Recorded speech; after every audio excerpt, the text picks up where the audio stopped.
ప్రభునందు ప్రియమ దేవుని వారలారా, దేవుడు మనకిచ్చిన గొప్ప సమయాన్ని బట్టి ఒక అంశాన్ని ఎన్నో వారాల బట్టి దేవుని యొక్క మహాకృపను బట్టి మనం వింటున్నాం, నేర్చుకుంటున్నాం. ఎవరి జయశాలి అనే అంశాన్ని వింటున్నాం. ప్రతి వారం కూడా పరమ తండ్రి దేవుడు అల్లుపుడునైనా నా ద్వారా ఎన్నో ఆత్మ సంబంధమైన విషయాలు, భక్తుల యొక్క జీవిత వృత్తాంతం, క్రీస్తు ఎలా జయశాలి అయ్యాడో ఇవన్నీ కూడా ప్రతి వారం మనం వింటున్నాం, నేర్చుకుంటున్నాం. ప్రతి వారం కూడా నేను వాక్యం ప్రారంభించే ముందు ఒక మాట ఆనవాయితీగా, ఒక వాడుకగా, అంటే అలవాటుగా ఒక మాట మీకు చెప్తాను. ఏంటి ఆ మాట అంటే, జయశాలి అనే పదానికి అర్థం ఏంటండి అంటే, చెప్పండి ఏమని అర్థం ఏంటి? జయించిన వాడు జయశాలి అవుతాడు. జయించిన వాడిని మాత్రమే బైబిల్ చెప్తుంది ఈ వ్యక్తి జయశాలి. ఇంతకీ 66 పుస్తకాల్లో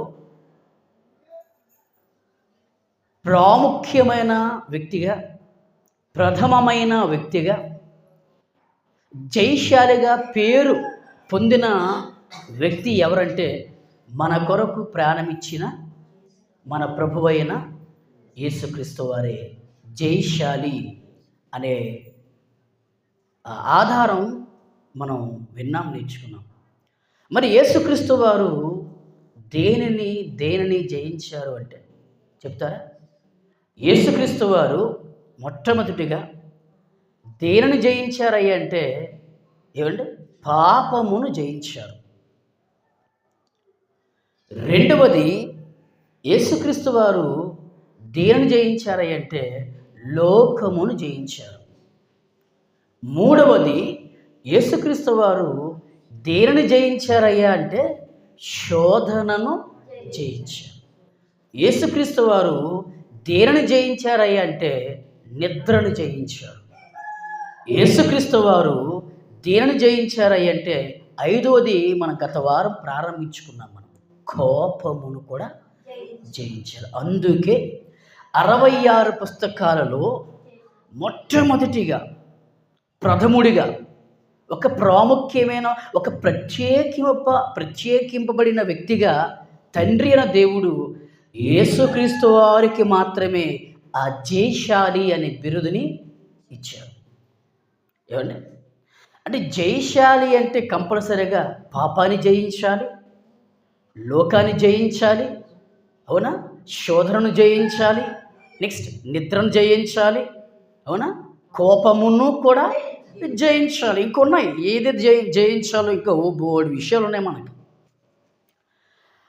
ఈ ఐదిటిని కూడా ఆయన జయించాడు కనుకనే పరమ తండ్రి ప్రకటన గ్రంథములో మన పరమ ప్రభు గురించి జయశాలి ఈయనే అని రాయించాడు. మరలా చెప్తున్నా మీకు, పేరు పెట్టుకున్నంత మాత్రాన ఆ వ్యక్తి ఏమండి ఆ వ్యక్తికి వినండి, ఆ వ్యక్తికి జయశాలి అవుతాడేమో, లేదా ఆ వ్యక్తి చుట్టూ ఉన్న లేదా ఆ వ్యక్తిని అభిమానించే అభిమానులకు, ఆ వ్యక్తిని గౌరవించే కొంతమంది, కొన్ని వేల మంది ప్రేక్షకులకు ఆయన జయశాలి అవుతాడేమో. కానీ ఎవరి దృష్టికి జయశాలి ఎవడంటే చెప్పండి గట్టిగా, దేవుని దృష్టికి ఆయన జయశాలి అవడం. జయశాలి కాదు. ఎందుకంటే జయశాలి అంటే ఇదిగోండి, మన సాక్షాత్తు మన యేసయ్యే జయశాలి. యేసుక్రీస్తు వారు కోపమును జయించారా అంటే ఇదిగోండి బైబిల్ ఆధారం మనకి చూపించున్నాం. మరి యేసుక్రీస్తు వారు శోధనను జయించారా? విన్నాం. నిద్రను జయించాడా ఆయన? జయించాడు, విన్నాం. కోపమును జయించాడా? జయించాడు, విన్నాం. అది గత భాగములో మనం విన్నాం. మొదటి భాగంలో మనం విన్నాం. ఇప్పుడు రెండో భాగం, భక్తుల జీవితాల్లో కూడా కోపపడిన వారు కూడా మనకి ఉన్నారని గత వారం మీకు ఆపాను. వచ్చే వారం మీకు చెప్తాను అన్నాను. మీకు ఏమండి, జాగ్రత్తగా విందాం. ప్రారంభిస్తున్నాను. 5వ భాగం ఏంటండి అంటే, ఎవరు ఈ జయశాలి అంటే, పాపమును జయించిన వారు మాత్రమే జయశాలి అని మనం విన్నాం. అలా కాస్త 5వ భాగంకి వచ్చేసరికి ఏమి నేర్చుకుంటున్నామంటే మనం అందరం ఏమిటి, కోపమును కూడా జయించాలి. అలాగని కోపపడకూడదా అంటే, కోపపడవచ్చు. ఎప్పుడు అంటే సందర్భం. అన్ని వేళలా కోపపడితే ఆ వ్యక్తికి విలువ ఉండదు. కనుక సందర్భంగా సందర్భ సహితంగా మాత్రమే కోపపడాలి. బైబిల్ ఏం చెప్తుందంటే కోపపడుడి అంటుంది బైబిల్. పాయింట్ కోపపడుడి కానీ ఏం చేయకూడదు. అది అంటే కోపపడచ్చు ఒకటి. రెండోది, ఎప్పుడు కోపపడాలి అంటే ప్రతిదానికి కోపపడకూడదు. మనం కోపపడ్డాము అంటే అక్కడ ఏదైనా ఒక బలమైన కారణం ఉండాలి. బలమైన కారణం లేకుండా అస్తస్తమానకి మనం కోపం పడ్డాం అనుకోండి, మనం జయశాలులుగా మనం మారలేము. కనుక బైబిల్ ఏం చెప్తుందంటే కోపపడుడి అంటుంది. కానీ ఆ కోపం వల్ల మీరు ఏం చేయకూడదంటే పాపము చేయకూడదు. అంటే అర్థం ఏంటంటే అంటే ఈరోజు చాలామంది కోపపడుతున్నారు. ఆ కోపము తోటి వ్యక్తిని ఏం చేస్తుందంటే వారి ప్రాణాలు కూడా తీసే విధంగా చేస్తుంది. అంటే కోపం ప్రాణం తీస్తుంది. పాయింట్ క్యాచ్ చేయండి. మళ్ళీ కోపము ఒక మనిషి ప్రాణాన్ని, నిండు ప్రాణాన్ని తీసేస్తుంది కోపం. అందుకే దేవుడు నిజంగా పండితుడైన మేధాసంపన్నుడు, మహామేధావి తండ్రి. అందుకే కోపపడండి, కానీ ఆ కోపం వలన మీరు ఏం చేయకూడదంటే పాపము చేయకూడదు. ఒకవేళ కోపపడిన మీరు పాపము చేస్తే ఆ పాపం వలన మీకు వచ్చే జీతం ఏంటంటే 2వ మరణం, అంటే ఆరని అగ్నిగుండం అని బైబిల్ సెలవిచ్చింది. అయితే గత వారం యేసుక్రీస్తు వారిని చాలా హింసించారు. మీకు చదివించాను, అవునా, వివరించాను. ఆయన నా ప్రభు తండ్రి వీరేమి చేయుచున్నారో వీరెరుగురు గనుక వీరిని క్షమించండి అన్నాడే తప్ప ఒక్కసారైనా యేసుక్రీస్తు వారు ఆయన కోపం అనేది రాలేదు.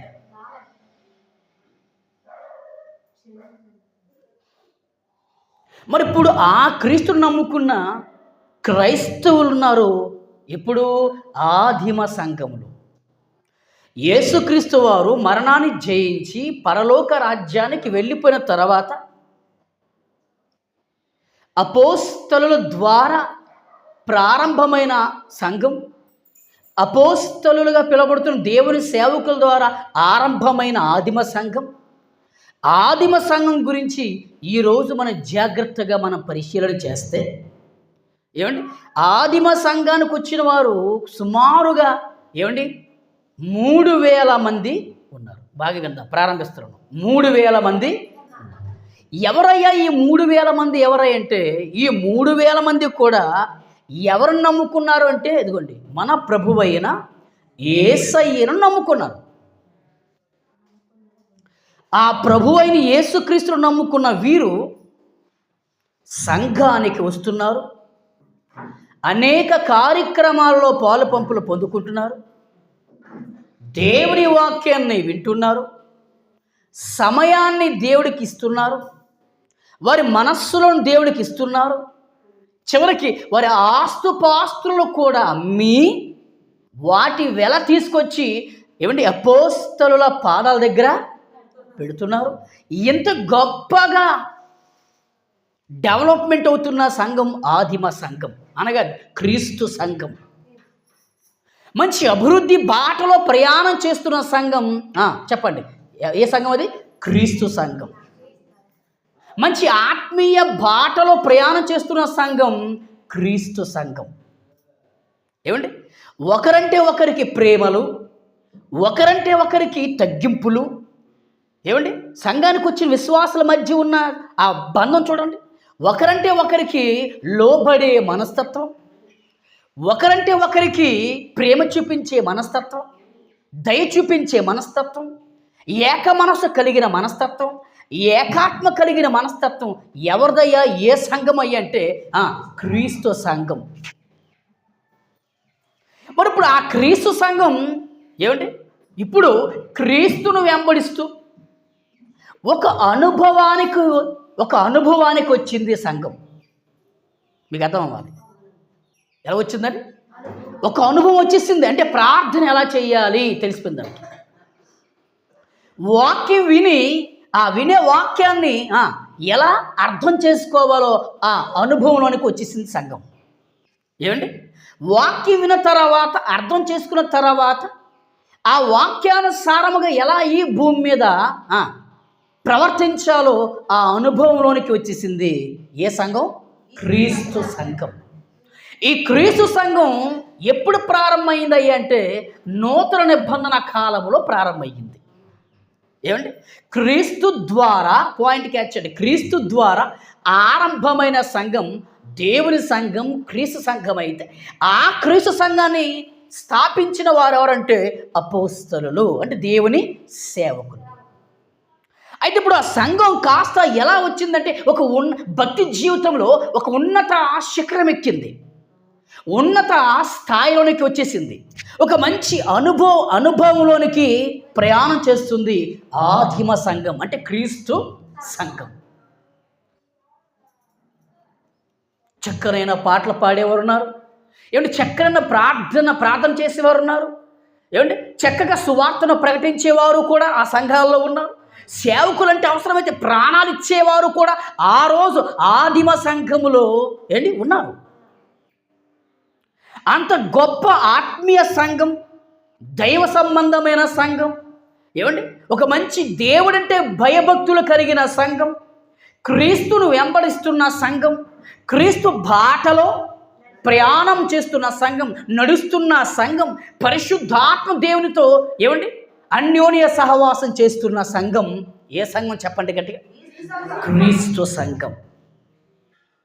ఆ క్రీస్తు సంఘం అలా కాస్త రాను రాను మంచి భక్తి జీవితంలో ఒక ఉన్నత స్థాయిలోనికి వెళ్ళింది అనగానే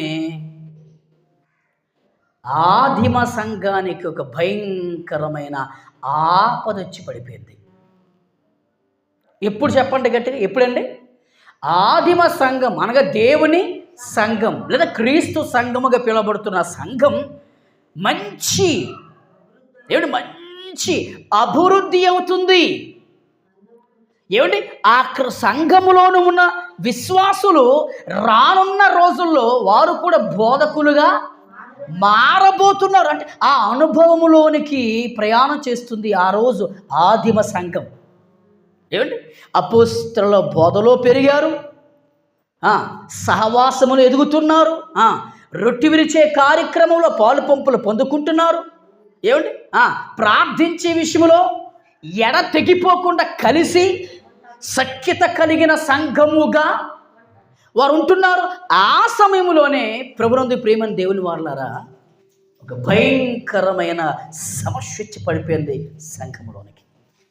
భయంకరమైన విపత్తు వచ్చి పడిపోయింది సంఘములోనికి. ఒక భయంకరమైన శోధన వచ్చి పడిపోయింది సంఘములోనికి. ఒక భయంకరమైన హింస వచ్చి పడిపోయింది సంఘ విశ్వాసంలోనికి. ఏమైందయ్యా అంటే అపోస్తలుల కార్యాలు 8వ అధ్యాయము 1వ వచనాన్ని మనం జాగ్రత్తగా ఆలోచిస్తే చూద్దాం. అపోస్తలుల కార్యములో 8వ అధ్యాయం ప్రియులారా వచ్చిన 1లో ఏముందంటే, ఆ కాలమందు యెరూషలేములోని ఉన్న సంఘమునకు మర్చిపోకండి, ఎవరికి? సంఘమునకు గొప్ప హింస కలిగింది అని బైబిల్. చూసారండి? మంచి భక్తి చేస్తున్నారు, ఒక బాధ్యత కలిగి ఉంటున్నారు, దేవుడంటే ఏంటి, ప్రాణాలు కూడా ఇవ్వడానికి సిద్ధపడుతున్నారు. దైవ జ్ఞానాన్ని ప్రబోధించే బోధకులుగా పిలువబడుతున్న సేవకులకి ఏంటి గొప్పగా విలువిస్తున్నారు. సేవకులను పోషిస్తున్నారు. ఏంటి బీదలను కనికరిస్తున్నారు. వాక్యానుసారంగా బ్రతుకుతున్నారు. అటువంటి వారి జీవితాల్లో, అటువంటి వారి వ్యక్తిగత జీవితాల్లో, అటువంటి వారి భక్తి జీవితాల్లో, అటువంటి వారి కుటుంబాల్లో ఏమొచ్చి పడిపోయిందండి? హింస కాదు, గొప్ప హింస. అంటే గొప్ప హింస అంటే గొప్ప హింస అంటే చెప్పలేమండి. ఎంత భయంకరమైన కష్టం వచ్చి పడిపోయింది చూడండి. ఈ గొప్ప హింస కలగడానికి మూల కారకుడు ఒకే ఒకడున్నాడండి. ఎవరయ్యా అంటే ఒక మత పిచ్చి పట్టిన మతోన్మాదిగా పిలబడుతున్న సౌలు. పౌలు అంటామే, తర్వాత మారాడు, అది తర్వాత సంగతి. ఆ పౌలు ముందు ఆయన పాత జీవితంలో ఒక భయంకరమైన క్రూరుడుగా, రక్త పిశాచిగా, మత పిచ్చి పట్టిన మత ఛాందస్సవాదిగా మారిపోయాడండి. రోమా ప్రభుత్వంలో ఒక మంచి ఘనత కలిగిన వాడు, ఒక మంచి పేరు కలిగిన వాడు ఈ సౌలు. అటువంటిది క్రైస్తవులు అనగానే ఈయనకి పడేది కాదు. క్రీస్తుని ఆరాధించి క్రైస్తవులు అంటే ఈయనకి కిట్టేది కాదు. ఎలాగైనా సరే ఆ యేసు నామం అనేది యెరూషలేము పట్టణ పరిసర ప్రాంతంలో ఎవరి నోటంట యేసు నామము నోటంట రాకూడదు. ఎవరు పలికినా వారిని చిత్రహింసలు పెట్టేవాడు, చివరికి మీరు నమ్మండి చంపేవాడు. నిజం చెప్తున్నానండి. అంత భయంకరమైన క్రూరుడు, ఒక భయంకరమైన క్రూర మృగమ లాంటి వాడు. ఎవరు? సౌలు. ఎప్పుడైతే సంఘం మంచి డెవలప్మెంట్ అవుతుందో, ఎప్పుడైతే విశ్వాసంలోనికి దేవుడు అంటే ఏంటో అర్థమైపోతుందో, క్రీస్తు యొక్క మరణ సమాధి పునరుద్ధానం యొక్క ప్రభావం, ఆ శక్తి ఎప్పుడైతే సంఘ విశ్వాసంలోనికి వెళ్ళిపోతుందో, విశ్వాసులందరూ కూడా ఒక అన్న తమ్ముళ్ళలాగా, అక్క చెల్లెల్లాగా ఐక్యత కలిగి, సఖ్యత కలిగి, ఇప్పుడులా కాదు. ఇప్పుడు ప్రేమలు లేవు, పగలు, ద్వేషాలు, గర్వాలు, తగ్గింపులు లేవు, లోబడే మనస్తత్వం లేదు, విర్రవీగిపోయి దుష్టత్వం. కానీ అప్పుడు అలా కాదండి. సఖ్యత కలిగిన సంఘం ఆ రోజు. అంటే సఖ్యత అంటే అర్థం తెలుసా? ఐక్యత. అంటే అన్ని విషయాల్లో ఒక పండుగ చెయ్యాలి అన్నా కలిసి చేసేవారు. మీకు అలాంటి అర్థమవుతుంది. ఒక సభ పెట్టాలి అన్నా కలిసి చేసేవారు. ఒక గృహకూడికి పెట్టాలి అన్నా కలిసి చేసేవారు. ఒక సువార్త ప్రకటించాలన్నా కలిసే ప్రకటించేవారు. అపోస్తలుల వెనక అంత సహకారులుగా ఉండేది సంఘం. ఇప్పుడు చాలా మారిపోయిందండి. కానీ అలా మారకూడదు. అలా మారితే నేను అంటాను సేవకుడిగా, పరలోకానికి వెళ్ళలేం మనం.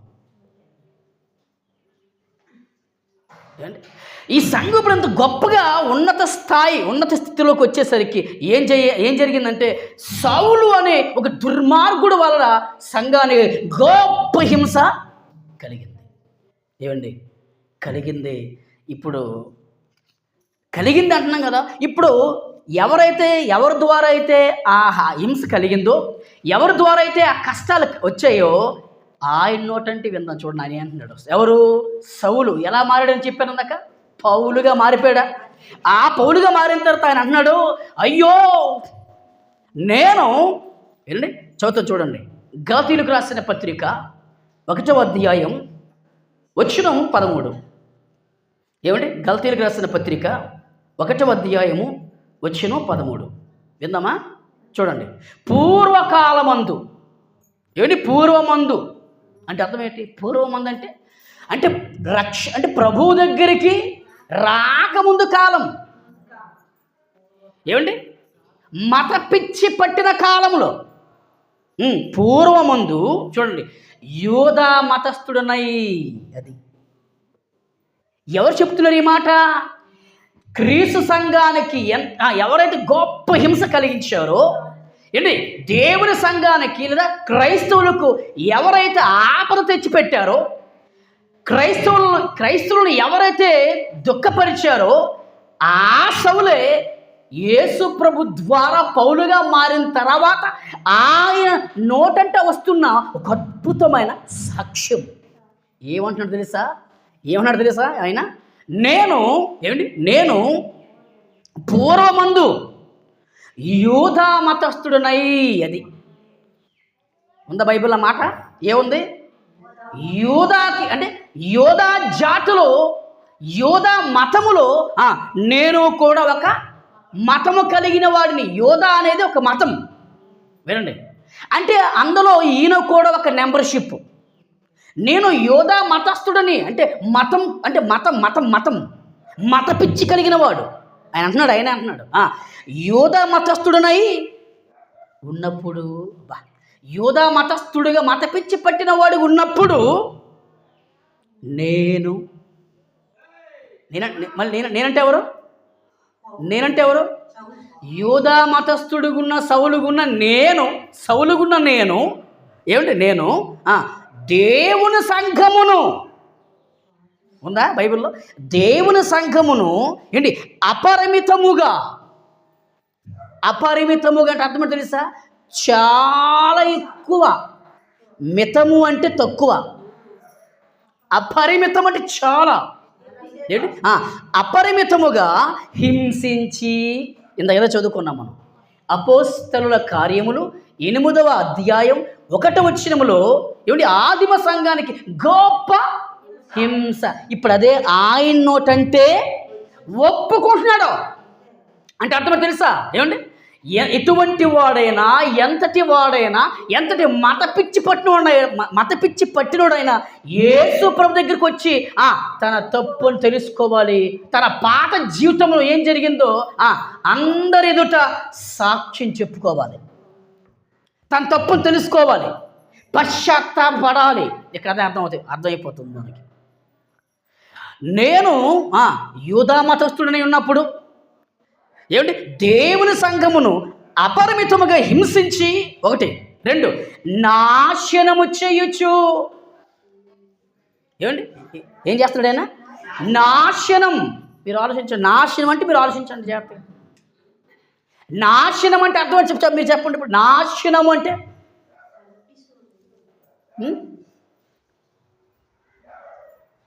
ఇంకా వ్యక్తి బ్రతుకుతాడో చస్తాడో కూడా తెలియదు. ఒకటే కాదు, కొన్ని వందల మందిని హింసించడమే కాదు, అంటే బాధ పెట్టడమే కాదు, ఏమండి వారిని ఏడిపించడమే కాదు, వారిని దుఃఖించడమే కాదు, రెండో పని ఏం చేశాడంటే హింసించి అన్నాడు.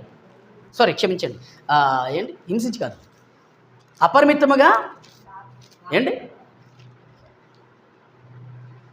అపరిమితముగా హింసించి నాశనము చేయొచ్చు.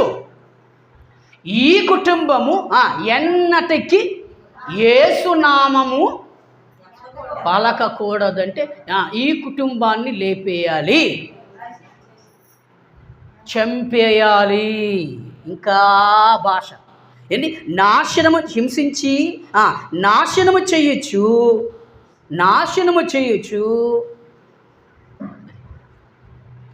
ఏంటి? తానే తన నోటంట క్లారిటీగా చెప్పుకుంటున్నాడు, ఒప్పుకుంటున్నాడు, తన తప్పును తెలుసుకున్నాడు, తన పొరపాటు తెలుసుకున్నాడు. అది ప్రక్కన పెట్టండి. అయితే మనకేం కావాలి?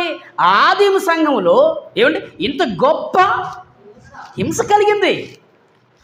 ఒక వ్యక్తి వల్ల భయంకరమైన ఎప్పుడు ఏ రోజు రాని కష్టం వచ్చేసింది, నష్టం జరుగుతుంది. కొన్ని ప్రాణాలు గాల్లో కలిసిపోతున్నాయి, కొన్ని ప్రాణాలు పోతున్నాయి. ఏమండి? ఆ సందర్భములో వీళ్ళు ఏం చేసింది తెలుసా? ఆదిమ సంఘం ఏం చేసింది తెలుసా? ఏం చేయాలి చెప్పండి. పోనీ ఆదిమ సంఘం ఒక వ్యక్తి, ఆ సంఘం, దేవుని సంఘం ఏ తప్పు చేయట్లేదు, చక్కగా దేవుని సన్నిధికి వస్తున్నారు, ఆరాధన చేసుకుంటున్నారు, పాటలు పాడుకుంటున్నారు, సువార్త అన్నీ చేసుకుంటున్నారు. మరి ఆ సందర్భంలో ఇంత మంచి భక్తి చేస్తున్న వారి జీవితాల్లో ఏమొచ్చి పడిపోయింది? గొప్ప హింస వచ్చి పడిపోయిన తర్వాత ఏమంటే ఆదిమ సంఘస్థులు ఏం చేయాలి చెప్పండి? ఏమండి ఆదిమ సంఘస్థులు ఏం చేయాలి? ప్రార్థన చేయడం కాదు, అందరూ కలిసి ఎవరైతే మమ్మల్ని హింసిస్తున్నారో వారి మీద కూడా మేము తిరగబాటు చేయాలి అనే ఆలోచన రావాలి. ఇది మనిషి నైజం. అన్యాయంగా ఎవడైనా వచ్చి మనం కొడుతున్నప్పుడు కొట్టుకో తిట్టుకో అంటావా? ఏమండి అబద్ధం ఆడుకుని చెప్పండి, కంపల్సరిగా చెయ్యనెత్తుతాం, కర్రనెత్తుతాం, కత్తెనెత్తుతాం, నోటంటే ఒక మాటైనా విసురుతాం. అంటే ఎందుకు? నీ కోపం వస్తుంది కనుక. ఏ తప్పు చేయకుండా ఎవడో వచ్చి నేను అన్యాయంగా మాట్లాడుతున్నప్పుడు నీకు మండిపోతుంది కనుక నీ కోపం రావడం న్యాయం. ఆదిమ సంఘంలో ఏం జరుగుతుందంటే గొప్ప హింస అని బైబిల్ రాయబడింది. నేను హింసించాను, నాశనం చేశానని కూడా ఒక వ్యక్తి, ఒక పౌలు మనకి సాక్ష్యం చెప్తున్నాడు, తన తప్పును తెలుసుకున్నాడు. అంటే ఆయన ఎంత హింసిస్తే గాని ఆ మాట అని చెప్పడం, సంఘాన్ని ఎంత నాశనం చేస్తేనే కానీ ఆయన నోటంటే ఆ మాట రాదు. అంటే ఆదిమ సంఘం, దేవుని సంఘం ఎంతగా దేవునిలో ఉన్నారో, దేవునితో ఉన్నారో, ఎంతగా భయభక్తులు కలిగి దేవుని పట్ల ఉన్నారో అంతగా గొప్ప హింస వస్తే ప్రియులారా వీళ్ళు ఏం చేశారు తెలుసా అండి? ఆదిమ సంఘం ఏం చేశారు తెలుసా? అందరూ కూడా కలిసి ఈయన మీద దండెత్తాలి, మేము ఏం తప్పు చేశామని రోమా ప్రభుత్వం దగ్గరికి వెళ్ళి చెప్పాలి, ఈయన గురించి కంప్లైంట్ ఇవ్వాలి. చెప్పండి కదా, మేము ఏం చేసాం? ప్రభు నమ్ముకోవడం తప్ప? మేము ఏం చేసాం? చర్చికి వెళ్ళడం తప్ప? మేము ఏం చేసాం? వాక్యం వినడం తప్ప? మేము ఏం చేసాం? దేవునిలో భక్తిగా ఉండడం తప్ప? అయితే ఇప్పుడు ఇలా ఉండడం వల్ల ఈ సౌలు అనే వ్యక్తి మా కుటుంబాలని, మమ్మల్ని, ఎన్నో కుటుంబాలు చంపేశాడు, ఎంతోమందిని నాశనం చేశాడు, హింసించాడు. ఇప్పుడు ఈయన గురించి మీకు కంప్లైంట్ ఇవ్వడానికి రోమా ప్రభుత్వంగా పిలబడుతున్న పెద్దలుగా ఉంటున్న మీ దగ్గరికి మేము వచ్చామయ్యా అని ఆదిమ సంఘం ఏం చేయాలి?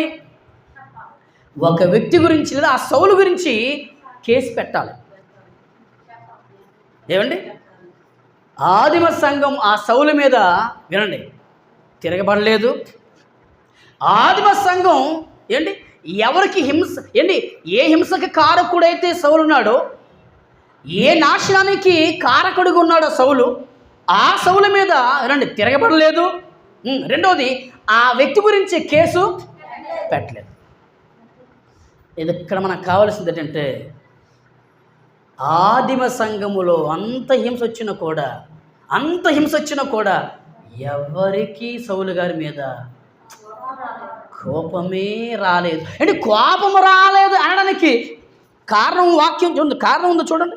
కోపం రాలేదు అనడానికి చూడండి, నేను చెబుతాను, మళ్ళీ చెబుతాను చూడండి. సౌలు అయితే ఇంటింట జొచ్చి, సౌలు అదే అనుకున్నాం కదా, సౌలు అయితే ఇంటింట అంటే అర్థం సంఘానికి వచ్చిన విశ్వాసులు ఇంట్లోనికి జొచ్చి ఏమండి పురుషులను చూసుకోండి, పురుషులను స్త్రీలను ఈడ్చుకొని పోయి గుర్రం మీద నుండి స్వారీ చేసుకుంటూ ప్రతి ఇంట్లోకి వెళ్ళిపోయి భార్య భర్తలను జుట్టు పట్టుకొని ఈడ్చుకొని పోయి 1, 2 చెరసాలలో వేయించి 3 సంఘమును పాడు చేయుచుండెను. That is Bible. చూసారా? ఇంటింటికి వెళ్ళిపోయాడు. ఎవరైతే క్రైస్తవులు ఉన్నారో ఆ క్రైస్తవుల ఇంట్లోకి వెళ్ళిపోయి భార్య భర్తలు ఈడ్చుకెళ్ళిపోవడం అంటే మామూలు మాట కాదు. జుట్టు పట్టుకుని గుర్రం మీద కూర్చున్నాడైనా, జుట్టు పట్టుకుని చెరసాల వారు కీడ్చుకెళ్ళిపోతే ఆ లోపు ఎంతమంది చచ్చిపోండొచ్చు, ఎంతమందికి చెరం ఊడిపోయి దుమ్ములు బయటకు వచ్చేవచ్చు చెప్పాలి, ఎంతమంది ప్రాణాలు కోల్పోవచ్చు. ఆలోచించండి. అంత చేసినా కూడా అండి, క్రీస్తును ఎరిగిన వారు, క్రీస్తును కలిగిన వారు, క్రీస్తును వెంబడించిన క్రైస్తువులు ఉంటున్న వారికి సౌలు మీద కోపమే రాలేదు. సరే, ఏం జరిగిందయ్యా అంటే,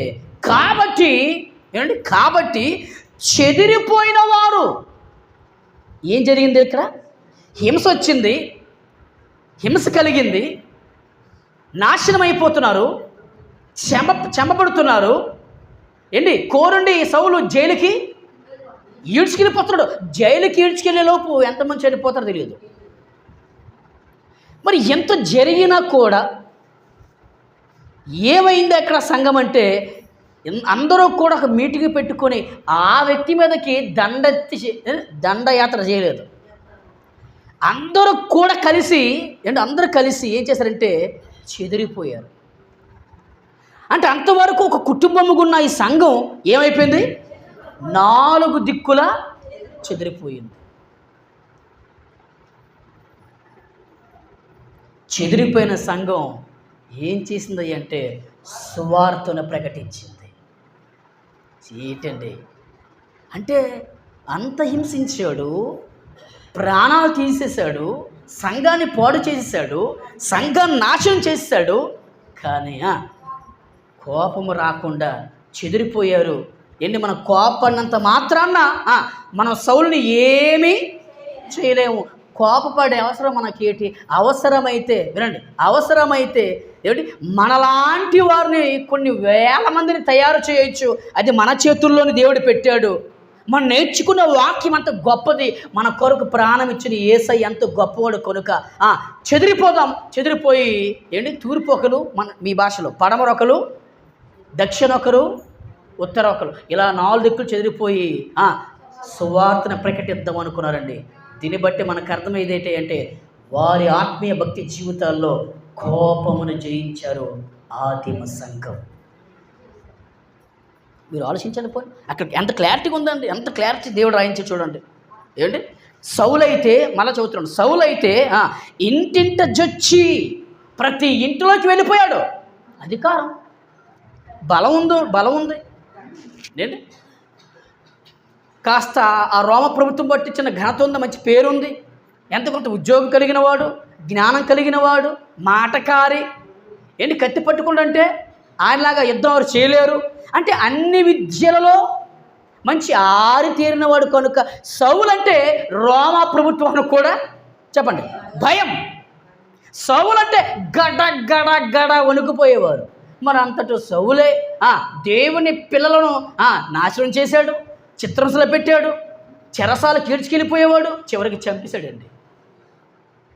అయినా కూడా ఆదిమ సంఘం, నిజం చెప్తున్నానండి, అది క్రీస్తు సంఘము కనుక, క్రీస్తు బీజము కలిగిన వారు కనుక, క్రీస్తు ప్రేమే చూపించారు తప్ప కోపం రాలేదండి.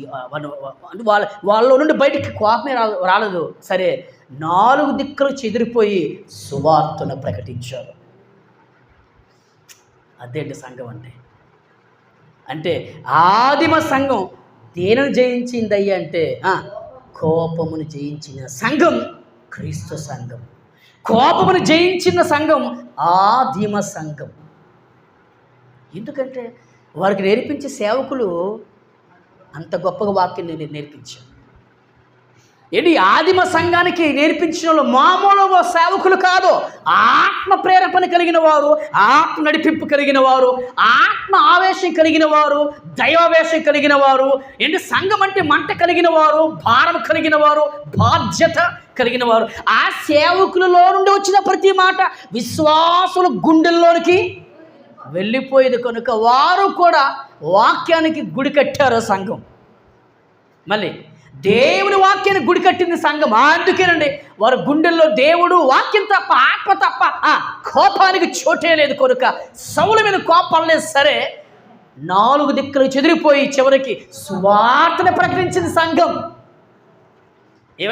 ముగిస్తాను. సువార్తను ప్రకటించింది. అప్పుడు ఇవన్నీ పరలోకమందున్న పరమ తండ్రి చూస్తున్నాడండి. అయ్యో, క్రీస్తు ద్వారా నియమింపబడిన సంఘం, క్రీస్తు ద్వారా క్రీస్తు ద్వారా ప్రారంభమైన సంఘం ఇప్పుడు నా పిల్లలందరూ కూడా 4 దిక్కులు చెదిరిపోయారే, అయితే మరలా వీళ్ళకి ఒక సేవకుని పంపించాలి, మరలా వీళ్ళకి వాక్యాన్ని అందింప చేయాలని ఫిలిప్పు అనే సేవకుని పంపించాడు దేవుడు. అది మ్యాటర్. చూసారా? అంటే ఒకవేళ మనలో మనమాట, ఒకవేళ కానీ నిజంగా ఇది మిగిలిన వారు ఒక 500 మంది ఉండొచ్చు. ఇప్పుడు కొన్ని 3000 మంది చెప్పారు కదా, మీకు చెప్పాను 3000 మంది అండి. అందులో పోనీ మనలో మన మాట ఒక 2000 మంది పోయినా కూడా 1000 మందేనా ఉంటారు. ఆ 1000 మంది ఏంటి నిజంగా 1000 మంది తెలుసుకుంటే సౌలు చంపలేరా? చెప్పరు గట్టిగా. సౌలు చంపుతారు, సౌలు వెనక వచ్చిన సైనికులు కూడా చంపేస్తారు. 1000 మంది ఎక్కడండి? ఇప్పుడు ఉదాహరణ వీళ్ళొక 30 మంది అనుకుందాం, పోనీ ఒక 20 మంది అనుకుందాం. 1000 మంది తలుచుకుంటే లేపేస్తారు. కానీ ఆ 1000 మంది కొన్ని వేల మందిని తయారు చేయాలనే ఉద్దేశంతోనే ఏంటి నిజంగా ఆదిమ సంఘం క్రీస్తు మనసు కలిగిన సంఘం. అన్యాయంగా నా యేసయ్యను పిడిగుద్దులు గుద్దారు లేదా? సహించాడు. అర్ధాంతరముగా కల్లువరి శిలువ మీద చేతులకి కాలుకి మేకులు కొట్టారు, సహించాడు. అర్ధాంతరంగా తలకు భయంకరమైన ముళ్ళ కిరీటం అల్లి కిరీటంగా పెట్టారు, నా యేసయ్య సహించాడు.